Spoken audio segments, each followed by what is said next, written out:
Hi there, my name is Chambers Stevens, and thank you for coming tonight. I am a big fan of the storyteller Spalding Gray. Now, those of you who don't know Spalding is, he was this actor from storyteller from Rhode Island, and he came to New York City, and he had such a strange childhood that this theater company did 3 entire plays about him before he was 14 years old.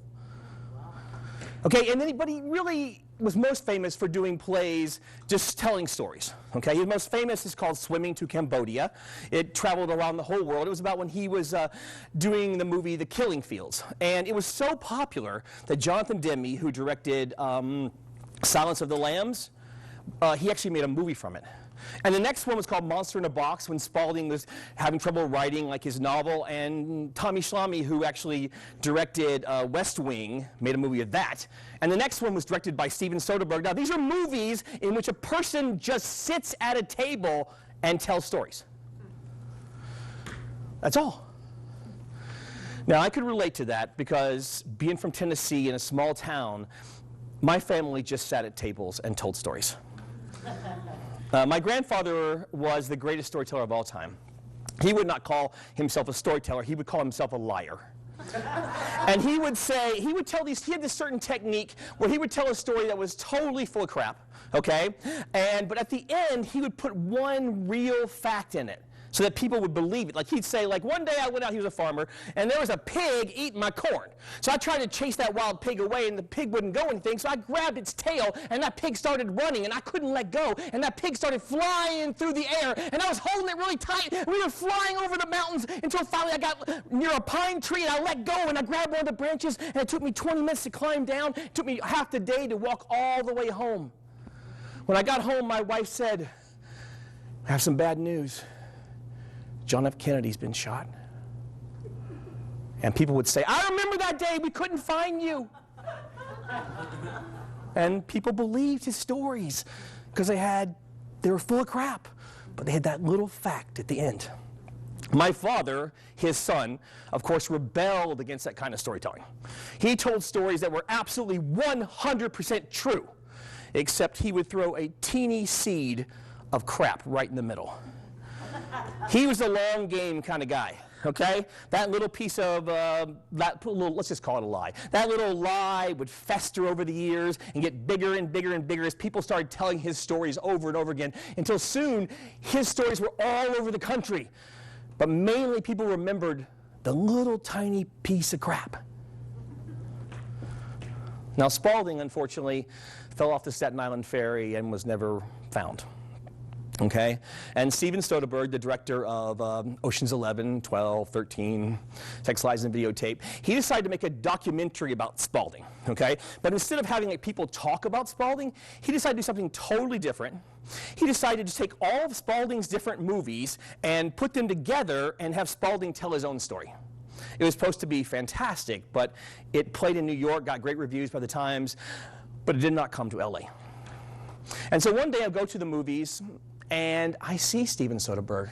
And I walk up to him and I say, "Hey, Mr. Soderbergh, my name's Chambers Stevens." And you could see that he could care less. Okay? Because he knew I was going to ask him another question about George Clooney and Ocean's 11 or something. And I said, "I'm actually a huge fan of Spalding Gray."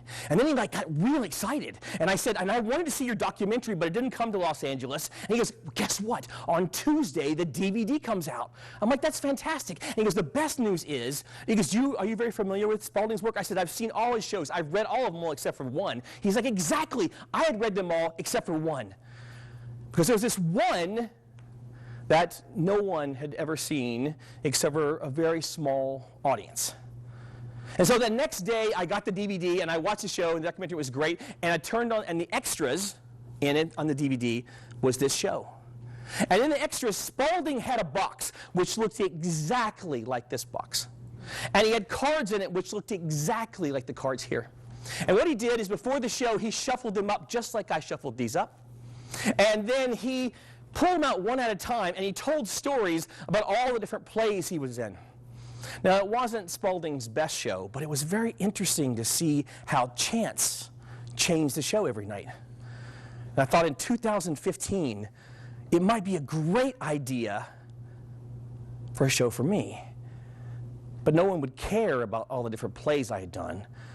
But they might care about the celebrities I had met, worked with, fought with.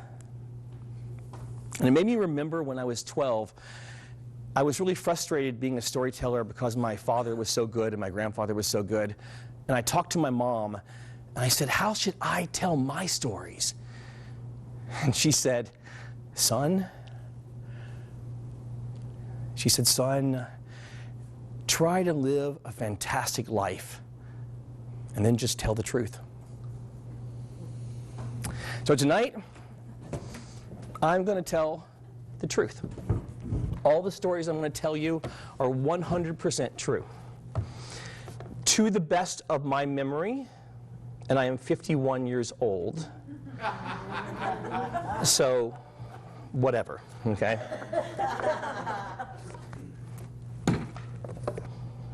Shia LaBeouf.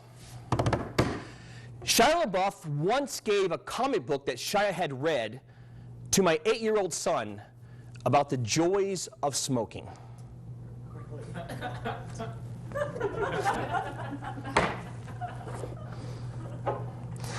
Leonardo DiCaprio.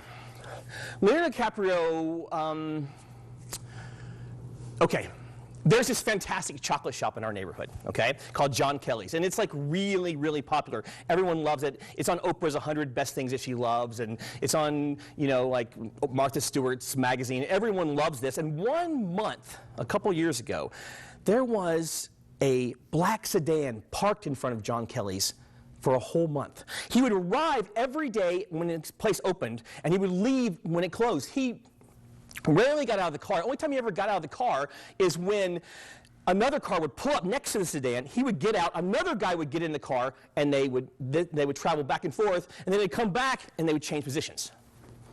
Well, we in the neighborhood were very puzzled by this. What the heck is going on at John Kelly's? One of the busybody women who lives in our neighborhood, she walked by and she saw that there was a picture of 2 different girls sitting on the seat. And we started to worry that maybe those girls were going to be kidnapped by the person sitting in the sedan. So we called the police. And the police came and they talked to the man, and they found out that he was okay, and they left. So I have a friend down at the police station. So I called the police to find out what the story was.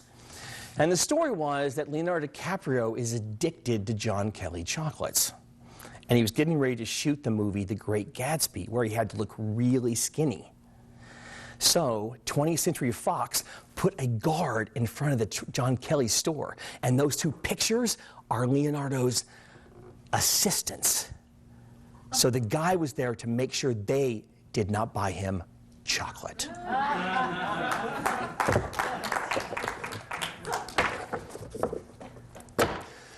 So my wife and I moved to Los Angeles with just enough money to survive. We lived in a dinky apartment for just like a couple months, and then we got a bigger apartment that we really wanted. And we had our money together, and we could just make the rent each month. This was 25 years ago. Okay, we were very excited. And then my mother got killed in an accident, and we had to fly back to Tennessee for the funeral. And with the plane tickets and spending 2 weeks off from work, we got back 3 days before the rent was due, and we were not going to be able to make it. Now, I had a gig then where I did children's parties. I would dress up as Leonardo from the Teenage Mutant Ninja Turtles or Raphael, and I would play the different characters, and that was going to be pretty good money. And I did have one gig left where I was going to play Prince Eric, and there was another girl going to play the Little Mermaid. So I would be making half the rent, but not the whole thing. And so in the very first month, I was going to have to tell the landlord that we were going to be late. And then the girl who played the Little Mermaid got food poisoning, and they called to tell me that the show was going to be canceled. And then I said, no, my wife can play the Little Mermaid. Now, my wife is not an actress. And she's in the back going, what? And I'm like, no, she can do it. No, I had the costume because I was going to give the costume to the girl. She can do it. Thank you, we'll both be there. I hung up. My wife's like, what, are you insane? I go, it's no big deal. You wear this, the tail? I've seen the tail. And you wear 2 shells. What? My wife is like the most so modest. And she's like, I go, but honey, if we do it, we won't be late in the rent at all. We'll be exactly have enough money. And you love the movie The Little Mermaid. You know all the songs. I'll help you sing the songs. She's like, what do I have to do? I'm like, I'll just turn on a tape recorder and we'll sing the songs for all the little girls. Oh, Chambers, I am going to kill you. We've only been married 5 months. So I drive to Malibu to this giant mansion, okay, and I have to lift her up because she has a tail and you can't walk with the tail. And I put her, and I do like this, and her elbow rings the doorbell, and I'm holding the Little Mermaid, and who should open the door but her childhood idol, Rick Springfield. And he says, Ariel, I've been waiting for you my whole life. And he takes up my wife in his arms, and they go, and I just push the tape recorder, and her and Rick Springfield sing Kiss the Girl and all the other songs all night. My wife never did kill me.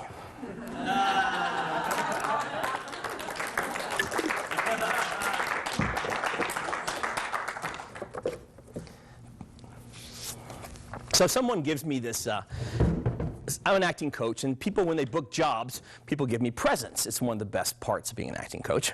And someone gave me a present to go to a spa in Los Angeles called Burke Williams. It's a fantastic spa, and I'd never been there before. And I was very excited. And you take all your clothes off, and you wear a towel, and you get in the little hot tub, and you go in the steam room and all this stuff.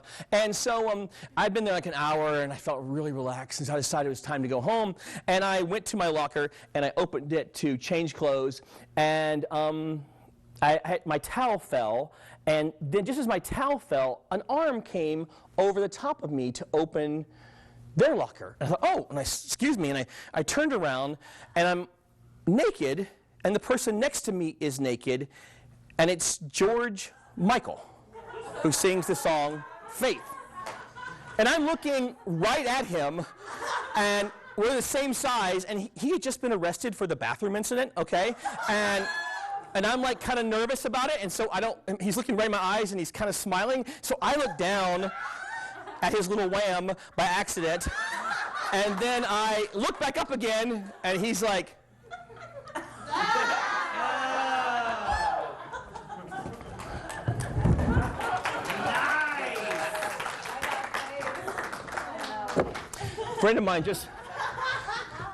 A friend of mine just bought Donna Summer's house, okay?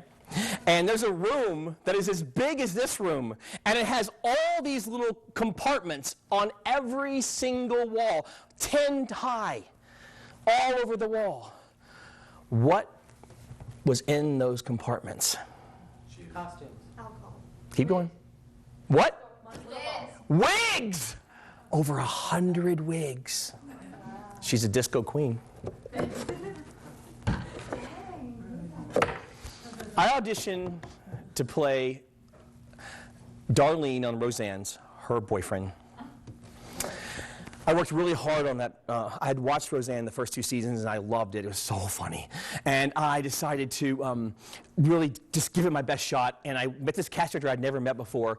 And it's on ABC Studios, and it's in they have like a house. The cast director has a house, and it's like has a porch and everything. And you go in, and she was like, Chambers, that was fantastic. I've never met you before. You were such a good actor. I was like, well, thank you. She's like, I'm going to see you at callbacks. And I was like, trying to be very cool. I was like, thank you very much. And I opened the door, and I was so excited that I just ran out that porch, and I leapt in the air, and then I landed just as Roseanne Barr came around the corner, and I landed right on top of her and knocked her to the ground. And I'm laying on this very big woman, and I go, ah! And Tom Arnold lifts me up, and he puts me down, and I help her up, and I'm like, I'm really sorry. I'm auditioning to play your daughter. She's like, what? And I'm your daughter-in-law. I'm auditioning. I couldn't even speak. I didn't know what I was even saying. And Tom Arnold says, are you on drugs? And I say, nah. And instead of answering, I decided the best bet would be probably to just run away. And I did. I didn't get that call back.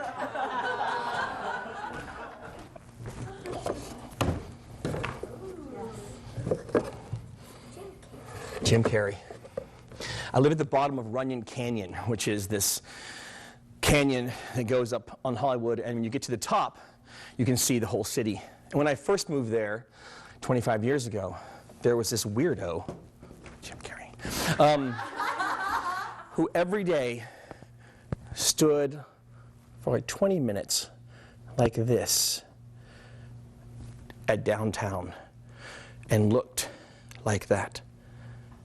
And we all talked about, what is he doing? When he finally released his big movie, Ace Ventura, Pet Detective, I read an article in the paper, and they asked him what his routine was. And he said he walked up every day, Runyon Canyon, and he held his hands like this so he could see downtown Los Angeles. And he would say, someday this city will be mine.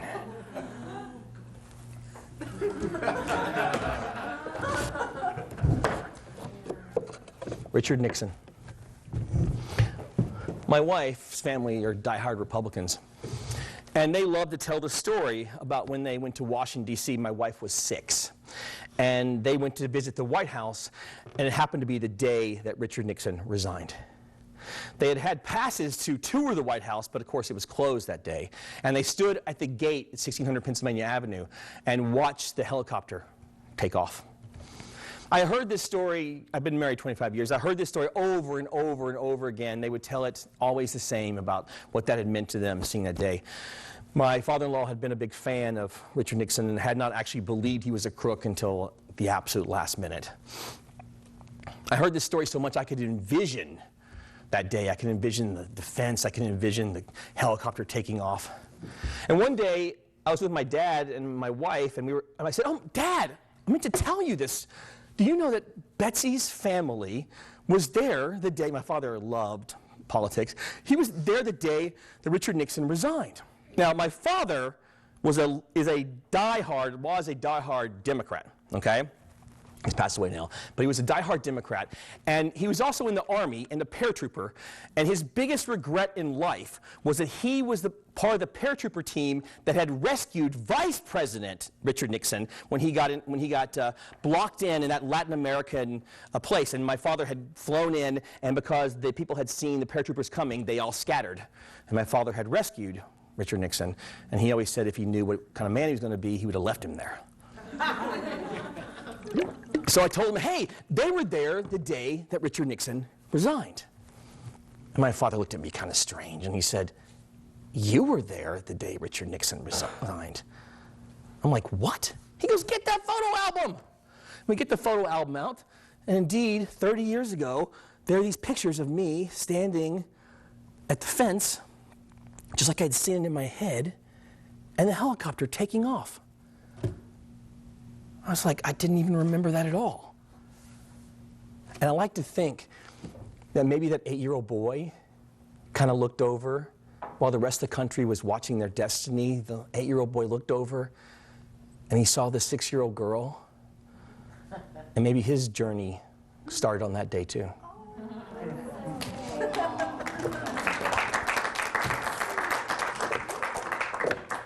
So, here's how it works if you want to be an actor, okay?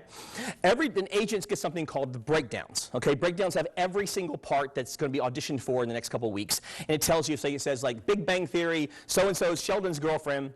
And what happens is the agents read about it, the parts, they have all the clients on the computer, and they push the button and they submit those people electronically to the casting director. That's how it works.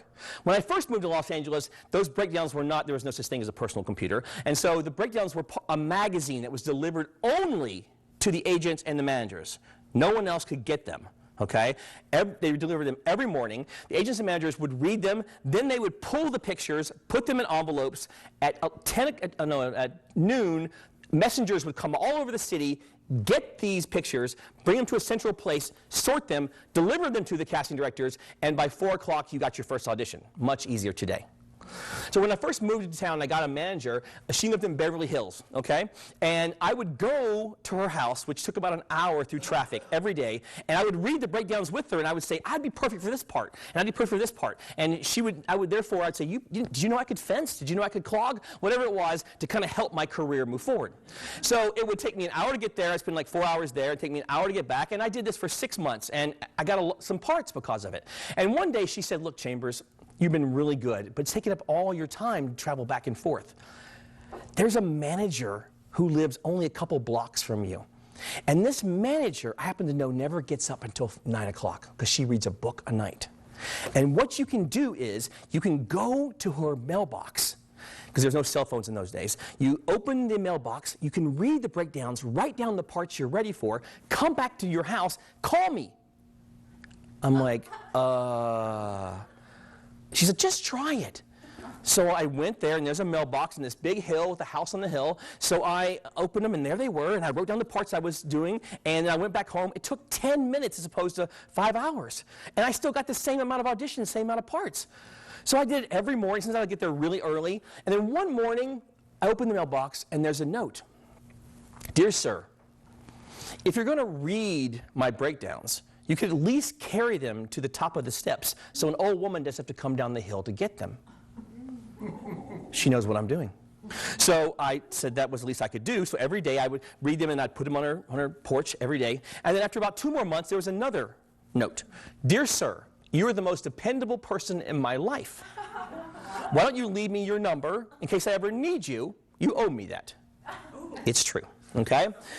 So her name was Ruth Webb, and so I left my number, and 2 or 3 months went by, and about 11 o'clock at night, maybe midnight, the phone rang, and this woman said, hey, this is Ruth Webb, and she sounded like she might have been drunk. And oh my God, I have to go to court tomorrow for a traffic ticket. I've totally forgotten, and I need you tomorrow to come to my house like you always do, and open the, Mickey and Donald are coming. And my wife's like, who is that? I'm like, it's Ruth Webb. She's saying that Mickey Mouse and Donald Duck are coming to her house, and she needs me to open the door, and I'm supposed to take these sandwiches out of the refrigerator and put them on this desk so that they can have them, and thank you so much for doing that for me, and goodbye. She hangs up.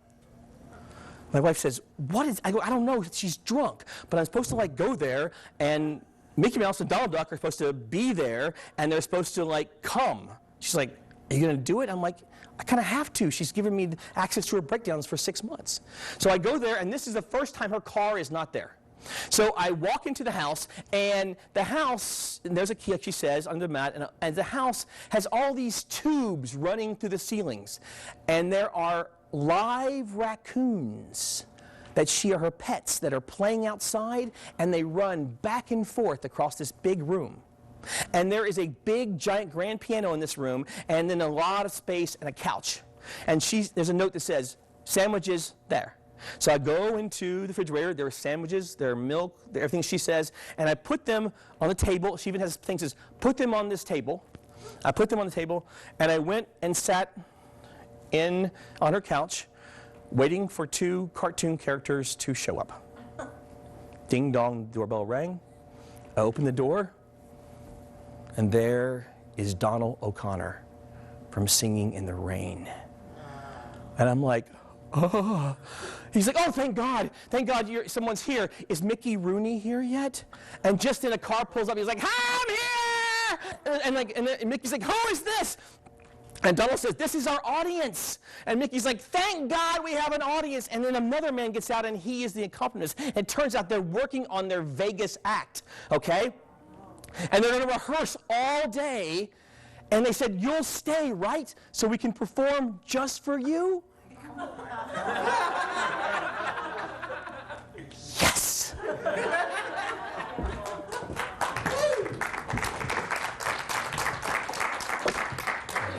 Quincy Jones, of course, is the producer of the famous Thriller album. I'm a big fan of the music of Michael Jackson, and I'm a big fan of Quincy Jones. And so when we first moved to Los Angeles, I watched a lot of documentaries, and I watched a documentary about Quincy Jones, okay? And in Quincy Jones, by the way, Quincy was Ray Charles's roommate before either one of them was famous.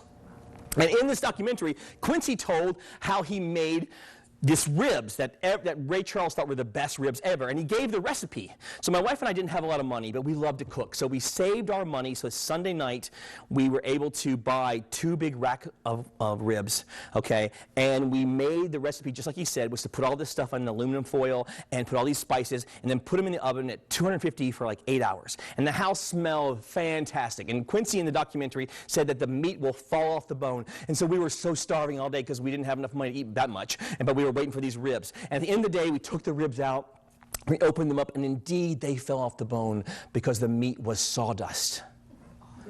They were totally inedible. So we ate cereal. 15 years later, my wife gets asked to produce a movie with Quincy. And we go to this party where he is. And I bring my Thriller album for him to sign, and he is so nice. And he's with this woman, and this woman's really funny. And I said, yeah, I'm a big fan of you, Quincy. I even made your rib recipe once. And this woman said, what? His rib recipe? Quincy can't cook. I'm like, well, in this documentary, you told us how to. You've been telling people you could cook? And Quincy's like, well, what would the rib recipe say? And I said, well, put them in for 8 hours? They must have tasted terrible. I'm like, yeah, they were like sawdust. Quincy, she said, take out your wallet. How much were those ribs? I'm like, well, they're 20. Take out your wallet. Give that man $20. And Quincy gave me $20 15 years later for the ribs he ruined.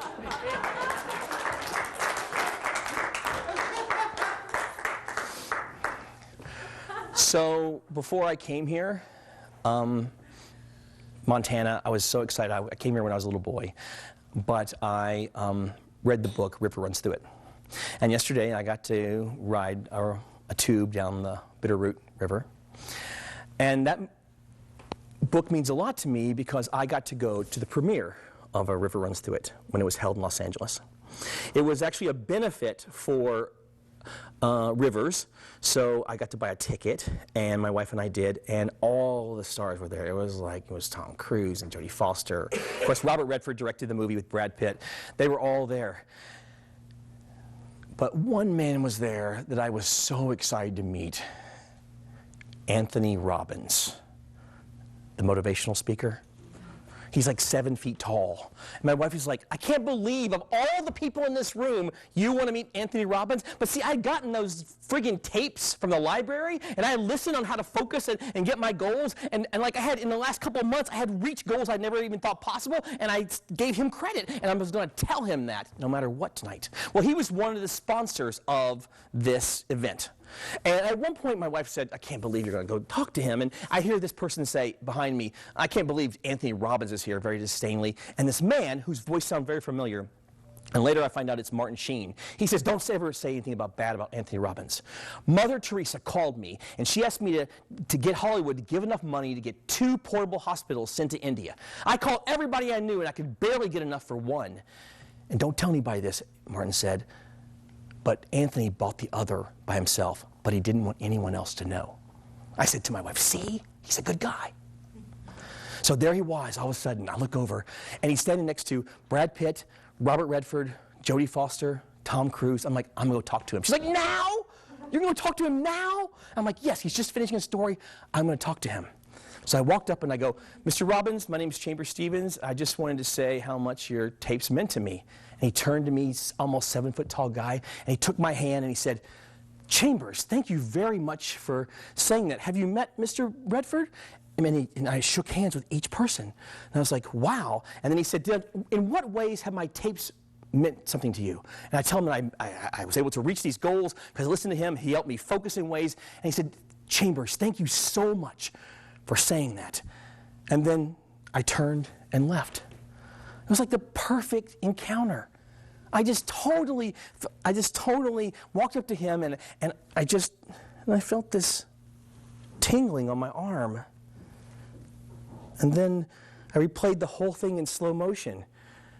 And I realized that as soon as I said that to Anthony, he had taken my hand and his other hand right here, and he had directed me to each star, okay? And then he had moved me back and made me focus on the answer. And then when I finished, he had gently sent me the opposite direction. My wife was like, that is disgusting. He totally manipulated you. I'm like, are you kidding? I was just coached by Anthony Robbins. He showed me exactly what to do. Yes!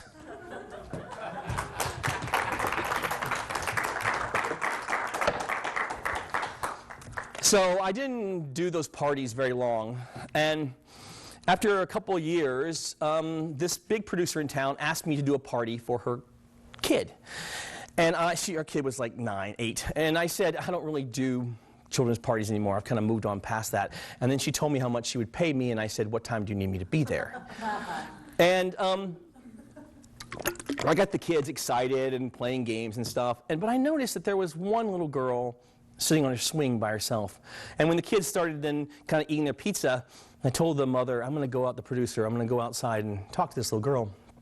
And when I walked outside, she was swinging and her back was to me, and I could hear her in this like beautiful voice singing somewhere over the rainbow. And it was just like this gorgeous little voice. And I go around the corner and I say, hi. She says, hi. And I say, do you know who sang that song the first time? And she said, mm-hmm. And I said, who sang that song? And she said, my grandmother. What? And she said, yes, that's my mother. And it was indeed Loretta, okay, her mother. And Judy Garland was indeed her granddaughter. And I said, oh, can you sing it one more time?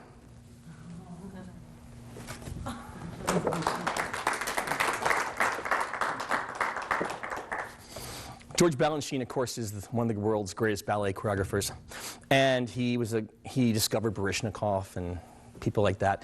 And he actually filmed all of his ballets at the Grand Ole Opry in Nashville, Tennessee. Now, Grand Ole Opry, of course, is the famous country music place, and he filmed them all there because it was non-union, and he could get away from New York, and they were cheaper, and he would film them whenever the Opry was not in session. Now, I had taken maybe one ballet lesson when I was 16, and the next day after I took my first ballet lesson, I get a call at about 10 o'clock at night asking me if I was 5'8". I said, yes. Are you sure you're 5'8"? And I said, yes. And we heard from the ballet studio you were 5'8". We need you tomorrow for the New York City Ballet's production of David Bundertance, choreographed by David Balanchine. Can you please, you're definitely 5'8". I'm like, yes. Be there tomorrow at 8 o'clock in the morning. So I was like, what? So I show up, and the woman was in the parking lot waiting for me. It was a costume designer. See, I was playing something called The Critic, and the guy who had come from New York, his plane had been late, and he wasn't going to be there in time, and they needed someone 5'8". And this person, what I had to do was wear this giant hat and hold this, and wear it all black and a mask on my face, and hold this giant book and this pen, and I was supposed to walk toward on the stage. And she was like, can you do that? I said, yes. So we'll come inside, and I go inside, and there's George Balanchine, okay, the great choreographer. And I say, Mr. Balanchine, he's like, are you 5'8"? I said, yes, in this Russian accent. He goes, you can do it. All you have to do is, I'll tell you what to do. You go, 1, 2, 3, 4, 5. Can you do that? Yes. Can you go up to 5? Yes. Can you backwards? 5. And yes, he goes, yes. Listen to me very carefully. Peter Sellers, who was like one of the, Peter Martin, one of the greatest, he's like probably the second best ballet dancer of all time. He is going to be leaping around me. Okay, he's going to be leaping really high, okay? He can only do those leaps like 1 or 2 times. So you have to do it perfectly the first time. When I give you the signal, and you can't see very well from this mask, just walk 5 steps out, okay? And I'll hold, and I'll give you the signal, and it's like 15 minutes later, walk 5 steps back. You got it. You can do that. Yes. And then I said something stupid like, Mr. Balanchine, it's an honor to, dance for you. Most dancers would give their right leg to dance for you. And he says, what would I need with a one-legged dancer? Okay, I was 16 and kind of stupid. So I did that, and the dancers didn't really talk to me or anything, and they were just, dancers. And so I stood there, and they played the music really loud, the Schumann, and they gave me the sign, and I walked 5 steps out, and I held like this, and then Peter Martin, this amazing dancer, leaped like so high all around me, and like I was a critic, and then Balanchine gave me the cue, and bam, bam, bam, I walked back just like he said. He said, okay, cut, now next scene. And all the dancers started getting ready. No one said, good job.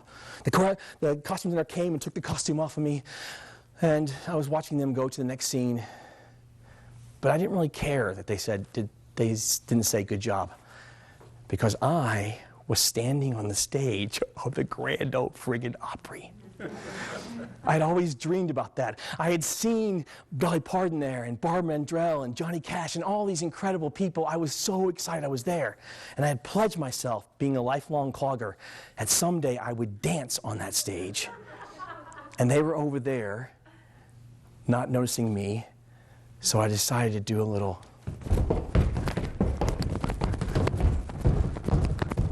clogging.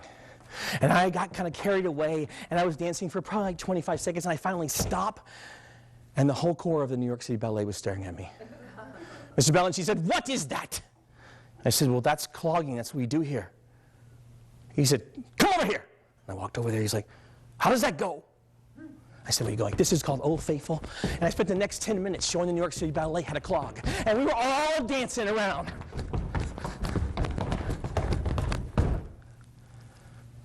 I showed him what Tennessee was really about. Yeah! I was in the movie Escape to Witch Mountain with The Rock, but I didn't shoot a scene with The Rock. My scene was actually cut because it was a Disney movie and I ended up naked, okay? Basically, the aliens in the movie steal all my clothes, and they decided that having a naked scene probably was not a good idea, even though I was kind of in my underwear, and so they cut my scene. But the day that I actually shot the scene, The Rock wasn't there. The director said, Chambers, why don't you just use The Rock's dressing room? Okay, big trailer, okay? Placed her hair, makeup. I went and sat in The Rock's seat. I looked at myself in the mirror, and there are all these Post-it notes in a circle that The Rock has put there. And they're like, believe in yourself. Believe in yourself. Quitters never quit. And every kind of motivational thing you could think of. And we think of The Rock as a really confident person. But maybe that's because he puts all those notes on his mirror.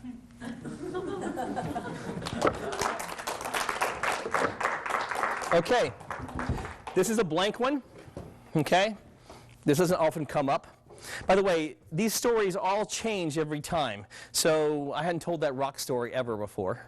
So, and this often doesn't come up either. This is a blank one, which means that you are going to call out a star or something like that, a celebrity, musician, or whatever, and I'm going to do my best to hopefully tell a story about that person. Frank Zappa. Frank Zappa? Yes. Who else? Adam Sandler. Adam Sandler? Betty White. What? Betty White. Betty White, okay. And Tina Jolie, okay. Austin. Who? Peter Austin. Peter Rush. Okay, okay. First of all, my acting. I will say a little Adam Sandler story. My acting class is on Hollywood Boulevard, and the kids often sit on the front steps going over their lines. And one day I went outside to see what they were doing, and Adam Sandler was helping them with their lines. He was just walking down the street, and he saw them help him. That's how nice he is. But Angelina Jolie. I was at Taco Bell with my son, and Angelina Jolie comes in. And she orders a burrito and a couple of tacos, okay? And the Mexican woman there is so excited she can barely stand. And she finally says to her, Miss Jolie, as she hands her the bag, can I take a picture with you? Angelina says, hell no. I don't want anybody to know I eat at Taco Bell. And she walked out.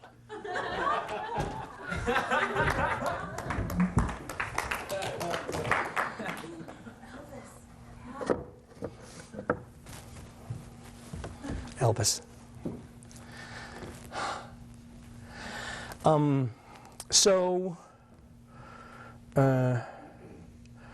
My dad, my mom and my dad loved to go to theater. They used to go to this dinner theater called The Barn, and then they would come home and they would have their programs, and we would talk about it, and it was really cool and growing up. And they loved going to this place called Printer's Alley, where in Nashville there are these four singers called the Four Guys. They were like the low-rent version of the Rat Pack.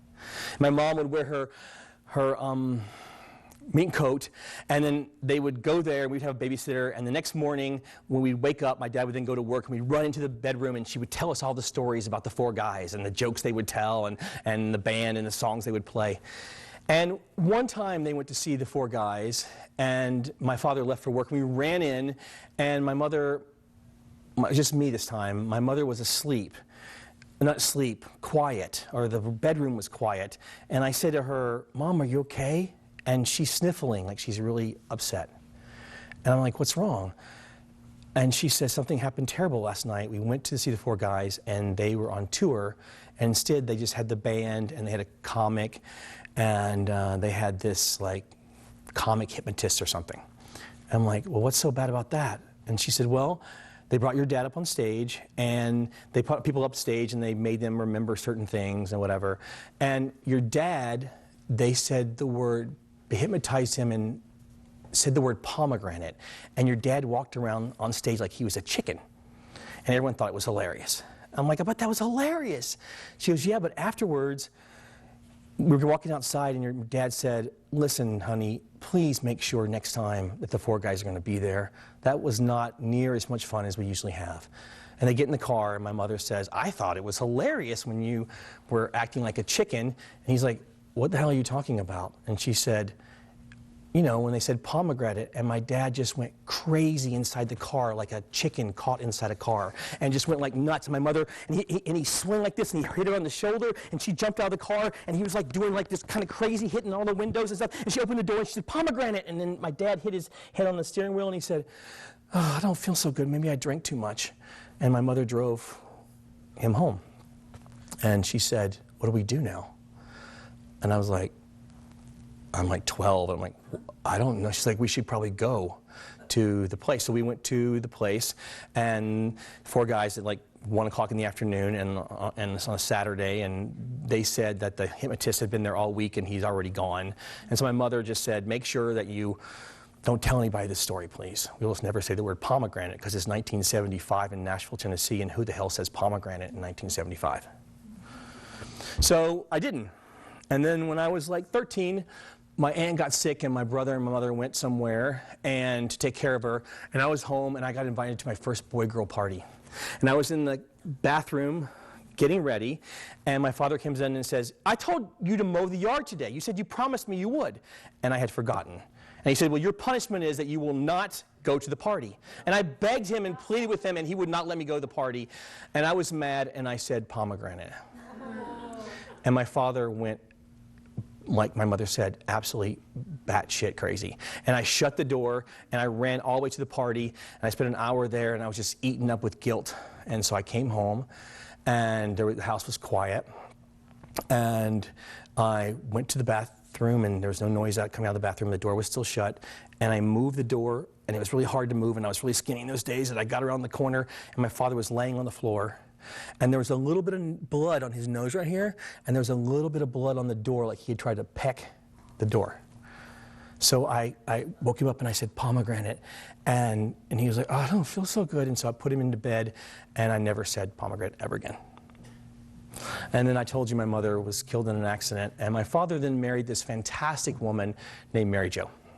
And they lived 10 years really well together. And then my father had all these little moments of dementia. And she wanted it the day after Christmas, and she wanted us all four brothers to go to see the neurologist to see what was going on. And we went with my father and my stepmother, and the doctor came in and he said, "Hey, Austin, how you doing today? Tell me, what day is it?" Well, you know, when Christmas comes around, no one can remember what day it is. Remember, can't remember Christmas is on a Wednesday or whatever. And I was like, "Doctor, you know, I can't even remember what day it is." You know, I was trying to defend him because my father couldn't remember what day it was. And he's like, okay, who's president? And my father goes, "Well, it's," and I said, "That's no fair. We just had this big election, and Gore won and Bush won, and they fought each other for like a month. You know what I mean? He can't remember who the father is and who the president is." And my father is like, "I can't remember." And the doctor says, "Okay, how do you feel, Austin?" And my father says, "Well, I can't beat Elvis in a push-up contest." Okay. And exactly, okay. And the doctor says, "Austin, are you seeing Elvis?" And the room was really tense, and my stepmother goes, "Ha ha!" She just laughed hysterically. She's like, no! Austin was in the Army with Elvis, and Austin was the push-up champion of his platoon, and Elvis was the push-up champion of his platoon, and they had a big fight, not a fight, but they had a big contest, and Elvis beat Austin. How the hell had I never heard that story before? We collect stories in our family. We're all storytellers. How did I never know the story that my father was in a push-up contest with the biggest star of all time? And the doctor then tells us that my father's had all these mini strokes, and when my father leaves the room, that his memory will soon be going. And we get in the car and we drive home, and I'm sitting next to him, wondering how many stories he's losing by the second. And then finally I just turn to him and I say, pomegranate. And he looks at me like this.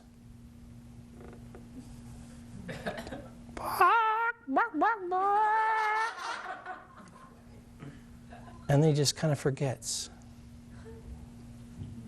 and looks away. I don't know if the story was real or not.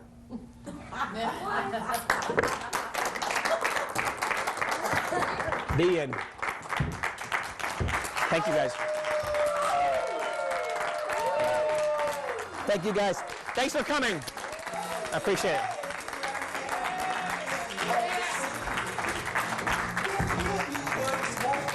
Thanks, buddy. Thanks. Thank you for coming, man. Appreciate that.